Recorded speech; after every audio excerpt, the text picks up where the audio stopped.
Hello friends, আসসালামু আলাইকুম। কেমন আছেন সবাই? কাছে এবং দূরে যে যেখান থেকে দেখছেন এই আর তিশা ব্লগসের নতুন আরেকটি ভিডিওতে সকলকেই স্বাগতম। আজকের ব্লগটা সন্ধ্যা থেকে শুরু করছি। আর ঈদের পর একটু ঘোরাঘুরি করতে যাব, সেজন্য এখানে আমার প্রয়োজনীয় কাপড় তারপরে কসমেটিক সব কিছু কিন্তু গুছিয়ে নিয়েছি। ব্যাগ গুছিয়ে এখন হচ্ছে আমরা সায়েদাবাদ চলে আসছি। আমরা যেখানে ঘুরতে যাচ্ছি সেখানে হচ্ছে সায়েদাবাদ থেকে বাসে উঠবো। আমি আর আমার বর হচ্ছে মূলত যাচ্ছি। আর আমরা হচ্ছে মাত্র একদিনের ট্যুরে যাচ্ছি। মানে হচ্ছে রাতে যাচ্ছি, সারাদিন ঘুরবো, তারপর আবার রাতে ব্যাক করব। তো এই যে দেখেন বাসে উঠে পড়ছি আর আমাদের বাস কিন্তু ছাড়বে হচ্ছে ১০টায়। তারপরে স্টোরি দেওয়ার জন্য আমি এখানে একটা সেলফি তুলে নিলাম। একটু ঢং-ঢাং করতেছিলাম আরকি। তো ঢং করতে, করতেই আমাদের বাসও ছেড়ে দিয়েছে। আল্লাহর নাম নিয়ে হচ্ছে রওনা করে দিলাম। সারা রাতের অনেক দূরের পথের হচ্ছে জার্নি। আর আমরা যে বাসটা দিয়ে যাচ্ছিলাম সেই বাসের প্রায় সবাই হচ্ছে ট্যুরে যাচ্ছিল। আমরা ৫ টা হচ্ছে কাপল ছিলাম, একটা ফ্যামিলি ছিল। আর বাকি সব ছিল ভার্সিটির পোলাপান। দেখেন এখানে গান ছেড়ে ওরা কি নাচানাচি শুরু করে দিছে। মানে আমাদেরও প্রথম দেখে ভালোই লাগতেছিল। ওরা কিন্তু অতিরিক্ত করে নাই। একটু নাচানাচি করে পরে আর কি থেমে গেছিল। তারপরে এই যে দেখেন আমরা হচ্ছে ওদের নাচ দেখতে, দেখতে কুমিল্লা চলে আসছি। কুমিল্লা হচ্ছে বিরতি দিছে। আর এইখানে বিরতিতে হচ্ছে আমাদের যে রাতের খাবারটা সেটাও হচ্ছে আমরা খেয়ে নিবো। আর এখানে দেখেন কত বাস। মানে ঈদে হচ্ছে অর্ধেক মানুষ বাড়িতে গেছে আর অর্ধেক মানুষ যাচ্ছে হচ্ছে ঘুরতে। এখানে কিন্তু অধিকাংশ মানুষই, যেহেতু আমরা ঈদের পরের দিন গেছি, তো ঈদের পরের দিন দেখেন মানে সব জায়গায় এত পরিমাণ ভিড় ছিল, খাবারের হোটেল বলেন মানে সব জায়গায় প্রচুর ভিড় ছিল। আমাদের মূলত হচ্ছে ট্রেনে যাওয়ার কথা ছিল, কিন্তু আমরা টিকিট না পাওয়ায় হচ্ছে বাস দিয়েই যাচ্ছি। তারপরে এই যে দেখেন কুমিল্লায় যেখানে বিরতি দিছিল এইখানে কত মানে মজার সন্দেশ ছিল। আমি এখান থেকে কিছু সন্দেশ নিয়ে নিছিলাম আর এই সন্দেশগুলো কিন্তু খেতে খুবই মজা ছিল। আর এত পরিমাণ ভিড় ছিল, প্রত্যেকটাই সিরিয়াল ধরে হচ্ছে সব জায়গাতে হচ্ছে খাবার খেতে হইতেছিল। তারপরে এই যে এখান থেকে একটু আচারও নিয়ে নিছিলাম, যেহেতু হচ্ছে বাস দিয়ে জার্নি করতেছি, খারাপ লাগতেছিল তাই এখান থেকে একটু আচারও নিয়ে নিলাম। তো এতক্ষণ তো আপনাদেরকে বলাই হয়নি আমরা কোথায় যাচ্ছি। আমরা মূলত হচ্ছে বান্দরবান যাচ্ছি। আর এটা মূলত একটা লং ডে ট্যুর ছিল। মানে একদিনের ট্যুর ছিল। রাতে বান্দরবান যাচ্ছি। সারাদিন বান্দরবান ঘুরবো। তারপর আবার রাতে ঢাকাতে ব্যাক করব। এরকম একটা ডে লং ট্যুর ছিল। তো এই যে দেখেন ভোর ৬টা ৭টার দিকেই হচ্ছে আমরা বান্দরবানে পৌঁছায় গেছিলাম। কিন্তু সেখানে গিয়ে দেখলাম আরেক রূপ। দেখেন খাবারের হোটেলগুলোতে এত পরিমাণ ভিড় ছিল, কোনো রকম হচ্ছে কি বলবো মানে সিরিয়াল ধরেও খাবার পাওয়া যাচ্ছিল না। আর যে এই ভার্সিটির ছেলেগুলা কিন্তু আমাদের সাথে আসছিল। আর আস্তে ওদের সাথে কিন্তু ভালো একটা পরিচয় হয়ে গেছিল।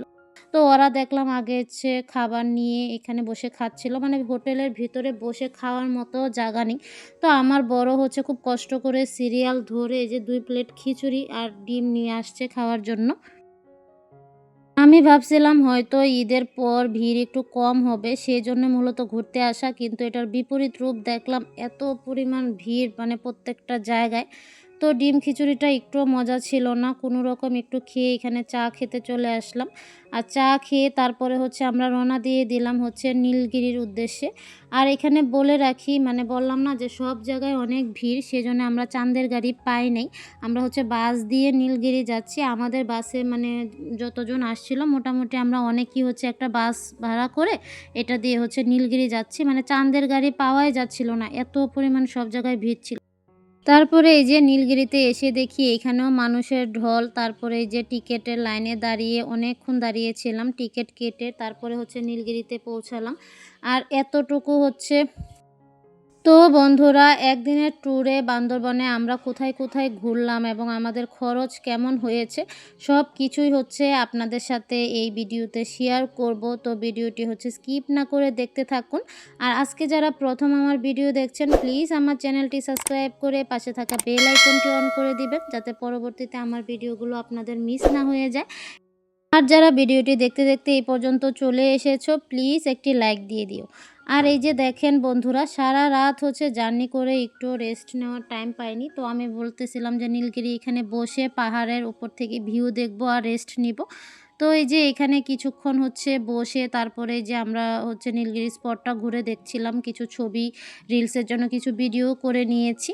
আর এখানে হচ্ছে পাহাড়ে আসলে আপনাকে প্রচুর হাঁটতে হবে। আর একদিনের ট্যুরে আসলে তো কথাই নেই, মানে হচ্ছে বসে থাকারও মানে সময় পাবেন না। উপর থেকে এই ভিউটা দেখে আমার সব ক্লান্তি চলে গেছে। ঘুরতে আসাটা সার্থক। আসলে আমাদের বাংলাদেশটা কিন্তু অনেক সুন্দর। তারপরে সকালে যেহেতু খাবারটা সেরকমভাবে হয় নাই, তাই এখানে হচ্ছে মুরগি দিয়ে পোলাও খাচ্ছি। আর এখানে খাবারের দামটা আমার কাছে কিন্তু ভালোই কম মনে হইছে। এই যে এই হোটেলটা থেকে হচ্ছে খাইছি, আর এখানে খাবারটাও কিন্তু খুব মজা ছিল। আমার কাছে কিন্তু খুবই ভালো লাগছে।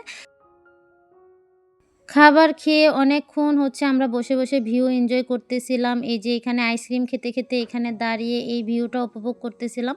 আমার বর আর আমি কোথাও গেলে হচ্ছে ভিডিও, ছবি মানে স্মৃতি হিসেবে কিছু রেখে পরবর্তীতে হচ্ছে আমরা হচ্ছে ভিউ বা মোমেন্টটাকে এনজয় করি। মানে ভিডিও করতে, করতে বা ছবি তুলতে, তুলতে সময়টা শেষ করে ফেলি না। তো এখানে আমরা ২.৫ থেকে ৩ ঘন্টার মতো ছিলাম। এখন হচ্ছে বের হয়ে যাচ্ছি। এই যে দেখেন এখানে কিন্তু এন্ট্রি গেটটা হচ্ছে খুবই সুন্দর। আসার সময় আপনাদেরকে দেখাইতে পারি নাই। কিন্তু খুব ভিড় ছিল তাই। তো বের হয়ে এখানে দেখলাম আদিবাসীদের অনেক দোকান। আমার বরের অবস্থা দেখেন। এই যে এই একটা ব্যাগ নিয়ে আমরা ট্যুরে আসছি। সে তার ব্যাগ আমার ব্যাগ টানতে, টানতে একদম হচ্ছে কাহিল হয়ে গেছে। তারপরে এই যে আদিবাসী এই দোকানগুলোতে মানে বিভিন্ন ধরনের তেঁতুল, পেঁপে, পাহাড়ি তেঁতুল, পাহাড়ি পেঁপে মানে পাহাড়ি বিভিন্ন ধরনের ফল হচ্ছে উনারা বিক্রি করতেছিল। তো আমি এখান থেকে হচ্ছে একটা পেঁপে আর হচ্ছে ১ কেজি মতো হচ্ছে তেঁতুল নিয়ে নিচ্ছি। আমার কাছে এই পাহাড়ি তেঁতুলগুলা কিন্তু খুবই ভালো লাগে। কারণ আমরা আগে কিন্তু ৪ বছর পাহাড়ে ছিলাম। তারপরে এই যে এখান থেকে দেখলাম যে আম মাখা বিক্রি করতেছে। আমি এখানে ৳২০ দিয়ে আম মাখা নিয়ে নিছি। তো এই যে এগুলো নেওয়ার পরে এখন আমরা যে বাসটা দিয়ে আসছি ওই বাসটা দিয়ে হচ্ছে আবার বান্দরবান সিটিতে যাব। তো এই যে এখন আমি আর আমার বর হচ্ছে বাসের উদ্দেশ্যে এখানে হাঁটতেছি। বাসটা একটু দূরে দাঁড়াইছে। তো আমরা হচ্ছে আসার সময় ডিরেক্ট হচ্ছে বান্দরবান সিটি থেকে নীলগিরিতে চলে আসছিলাম। এখানে ডাবল হ্যান্ড ভিউ, তারপরে টাইটানিক ভিউ, শৈলপ্রপাত কিছুই দেখা হয়নি। তো যাওয়ার সময় হচ্ছে আমরা এগুলো দেখতেছিলাম। ব্লগটি বড় হয়ে যাবার কারণে হচ্ছে ট্যুরের এই ব্লগটাকে আমি হচ্ছে ২ পার্টে আপলোড করব। তো পরবর্তী পার্টে আর কোথায়, কোথায় গিয়েছি, কি করেছি, আদিবাসী তারপরে হচ্ছে বার্মিজ মার্কেটে কি, কি পাওয়া যায় সবকিছু আপনাদের সাথে শেয়ার করব। তো আজকের ব্লগটা আমি এখানেই শেষ করে দিচ্ছি। আল্লাহ হাফেজ।